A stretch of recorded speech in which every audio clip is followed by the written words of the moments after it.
Bowser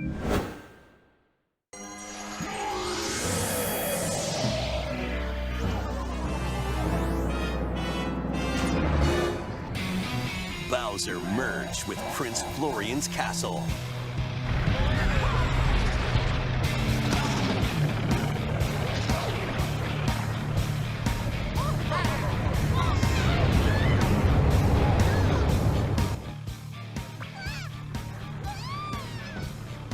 Hey everybody, you're very welcome to this first edition of TLDR News, this gaming news presented by myself, Jay Kotz, and along with the help of my research team, we have compiled a couple of different gaming articles and put them into a bite-sized chunk for you to enjoy for this entertainment section. So if everything goes great, we are going to plan on having this every single week where possible. So yeah, look forward to it. But let's first kick off the show. As announced, Super Mario Bros. Wonder Direct is coming out very soon. There's 12 different playable characters. Maybe some more will be added in some DLC in the future. You never know with Nintendo or with the gaming world nowadays. We have characters including Daisy and playable Yoshis of various different colors as well. Yay! We also get 3 new power-ups such as the elephant, the bubble, and the drill, where you can transform into a strong elephant, throw bubbles at enemies and create platforms, or even drill through the floor. So it's almost as if they're taking some Zelda elements and putting them into some sort of a Super Mario game. So that's going to be pretty interesting to see if they can pull it off. Now, with the playable Yoshis, which is probably one of the biggest features that people are going to be excited from,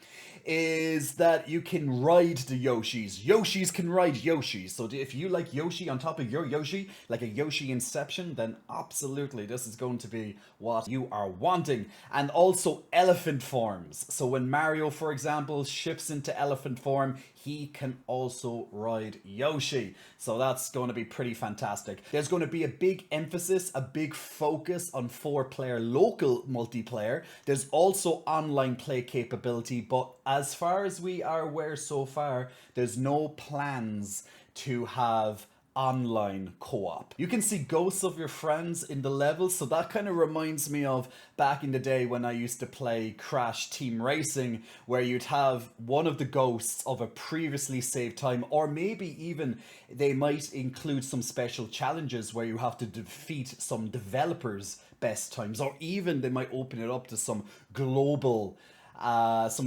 race where you have to try and beat maybe the best people in the world. That could be very interesting if they decide to go down that route. So there's many different things they can do with this online feature that they are without a doubt going to be heavily focused on. Now, the main unique gimmick of this game, it's like a psychedelic acid trip mode. It's called the Wonder Effect. And with the Wonder Effect, you're going to get these wonder flowers, which essentially shift reality of the game, creating weird visual and mechanical effects like you'll see on the screen right now. It's going to make you wonder in each stage, in each level, how will that stage change with the Wonder Effect in effect at all times. That's going to be pretty interesting. Now, from what we know about these Wonder Flowers, they last until time runs out, or until you grab what's known as a Wonder Seed, which is one of the various collectibles in the game, along with purple coins. There's also these badges, which are a new equipable effect and can be equipped as extra effects added at the start of each level to apply to you and friends, and can be unlocked throughout gameplay. There are also badge challenges throughout the hub world to spice things up, so you need to focus on this particular badge because the challenge will be all based on that badge. So that's going to open up a lot of variety in the gameplay. It really feels different from other Mario Brothers in the franchise to make it stand out, but also somewhat familiar too. Nintendo said to expect the unexpected, and with how wild some of these shifts are, we're expected to see what else the Wonder Flower has up its roots, which is a direct quote from Nintendo. And unless you've been trapped under a rock, or maybe you've been exploring other planets, just like what our next news story brings, Starfield Early Access went out a couple of days ago, and the full access is releasing this week. But by my estimates, depending if this video gets out in time, it should be tomorrow that it releases worldwide to everybody. Now, the early access was locked behind a paywall where you can get a couple of days early access before the full release of Starfield. Now, there's been plenty of reviews from critics out there. Without a doubt, you may have seen on Twitter or other social media, maybe even seen it on Twitch, where people have been commenting, typing up their thoughts, their early impressions about the game. But critics are giving it a mixed score overall, but praising it highly. Let's have a look. So it's the first new IP from Bethesda in over 25 years, with around 7 to 8 years of development. The full release is going to be on September 6th, and because it's not fully released yet, and because it is in early access, then there's no reviews yet on Metacritic from players, only from journalists. We're going to look at some of these game journalist reviews in a moment as well. So Bethesda and especially Microsoft need a real winner with this one after the absolute awful reception that was Redfall, which just came out a couple of months ago, which was universally disliked. I'm sure there was a few people who liked it, but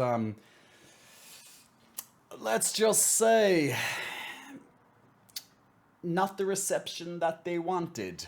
So they really do need a winner with this one. So from what we know is that reviewers are hailing this as the least buggiest Bethesda title yet, which is amazing to hear, because if you know anything about Bethesda, their games are very well known to be incredibly buggy on launch. Now, Starfield has received generally positive reviews from critics who praised its open-ended gameplay, combat, visuals, music, and technical performance, which was considered as an improvement over previous Bethesda titles such as Fallout 4. Though responses to its story and exploration are still mixed, especially with its facial animations and concerning its AI and inventory UI as well. So from what we know from press releases, that there are probably up to 1,000, maybe even more planets, maybe even more added in the future if that's even needed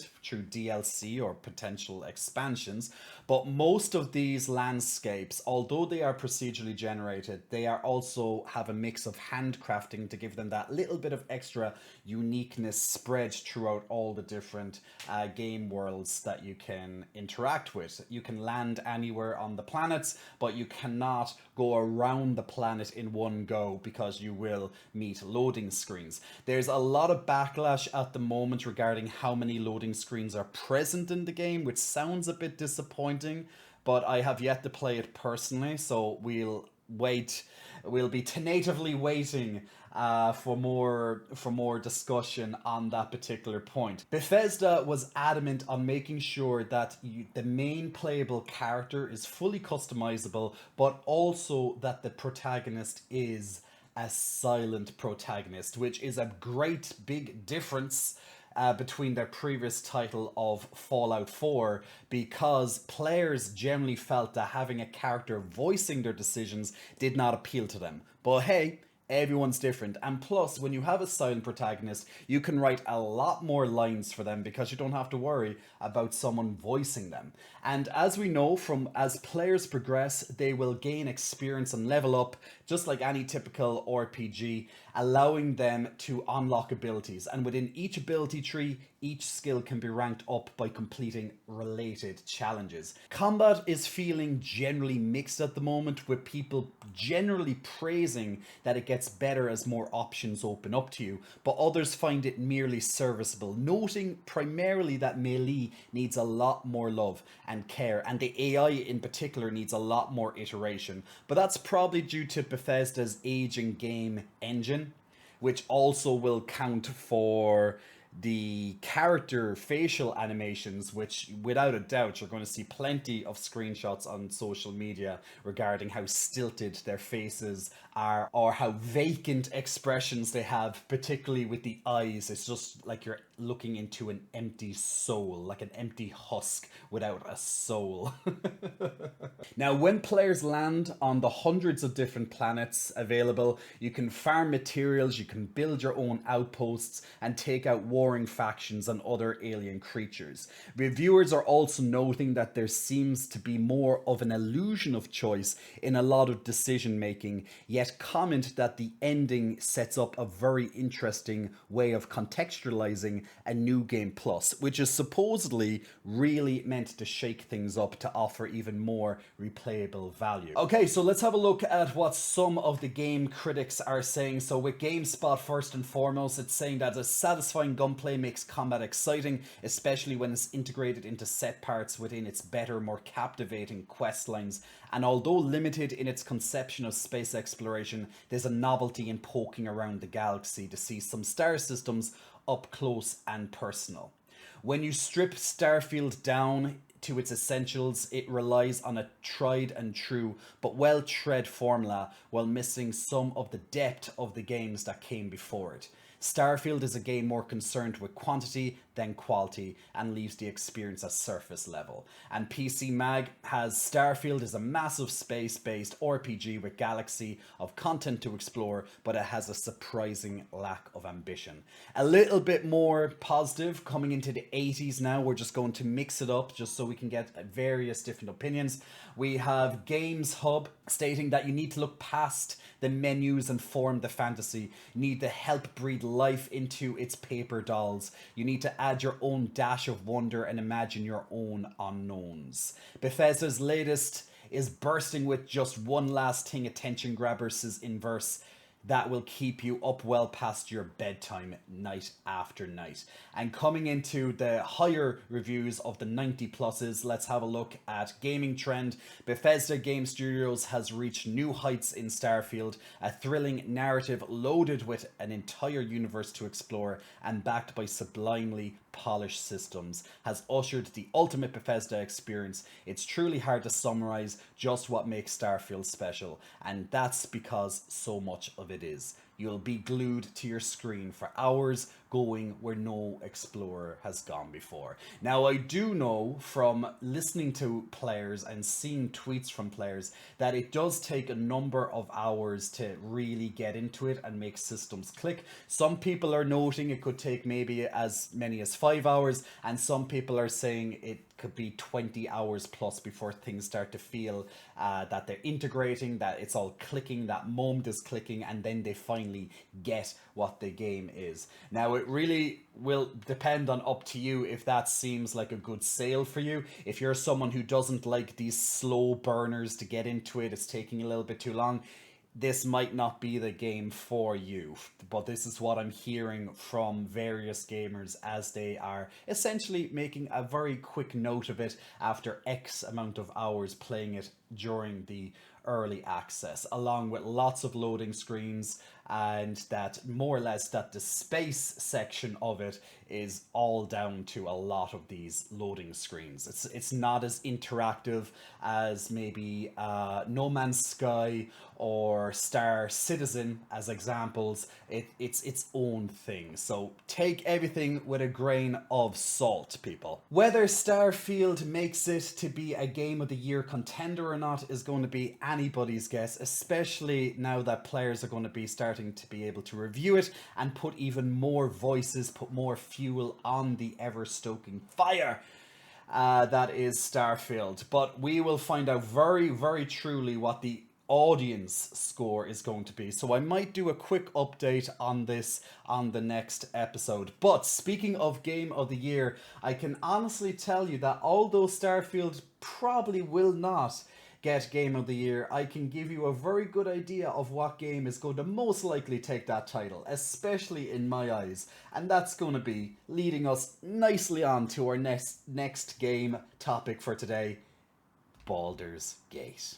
Now, also, unless you've been living under a rock for the last month, without a doubt, you will have known that Baldur's Gate 3 has truly and successfully taking over the internet with massive concurrent accounts, not only across streams themselves, such on Twitch or even YouTube, etc., but also on the Steam page too. Now, this is because the PC version of Baldur's Gate released before the PlayStation 5 version did. Now, last week, the first major patch with over 1,000 bugs went live, while also addressing balancing, flow issues, and much, much more. Major story flow updates and cinematics were affected with this patch. Some noticeable balance changes, such as an increased amount of health in the Explorer form of the game, which essentially would be a story mode where it's a lot easier for players to get into it, for people who don't want to focus too much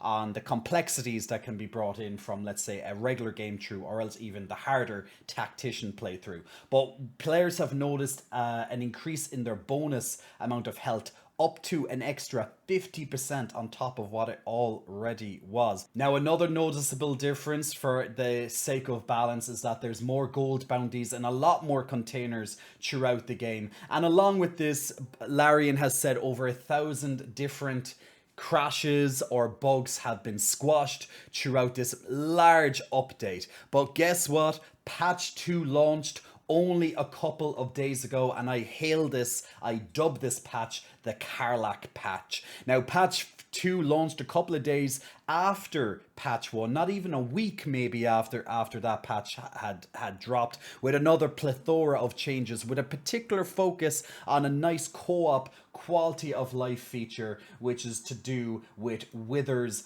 wardrobe of wayward friends, which allows you now to dismiss co-op players from your campaign. There's also lots of various performance optimizations across the board, which we'll generally notice in Act 3, which is easily the hardest to load on your platforms, just simply due to the amount of stuff that's on your screen at any one time, without going into any spoiler territory. But Act 3 will have received noticeable, in particular, performance optimizations, and also they reduced the size of save games at the same time. Now, this patch, why I called it the Karlach patch, is because this patch focuses a little bit more on Karlach, and it brings an additional scene to conclude her ending in the gameplay, and I can't personally wait to see that in action, because I am almost finished the game on my current live streams on Twitch, which you should come over and watch whatever games I'm going to be playing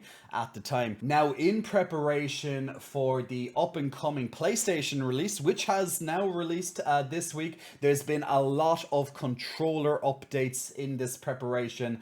So there's going to be some nice goodies ready for the PlayStation launch. So I hope that the PlayStation users will have a fantastic time. I know they had to wait pretty much an extra month.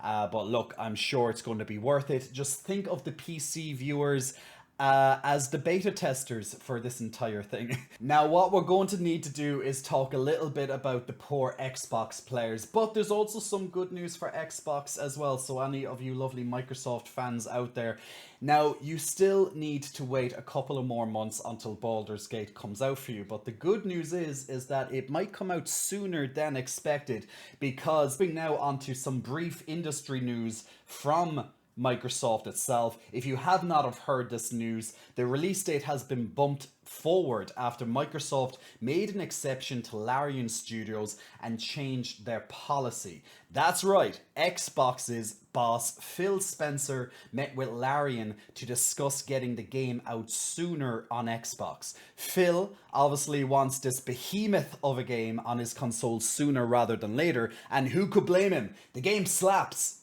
The game slaps hard, okay? It really, really does slap. So you can understand why Big Daddy Phil wants that happening. The reason for this original delay is because the Xbox Series S could not handle the split screen support feature. So with this difference now allowed, the big question going forward for Microsoft and any developers working with Microsoft is will this set precedent?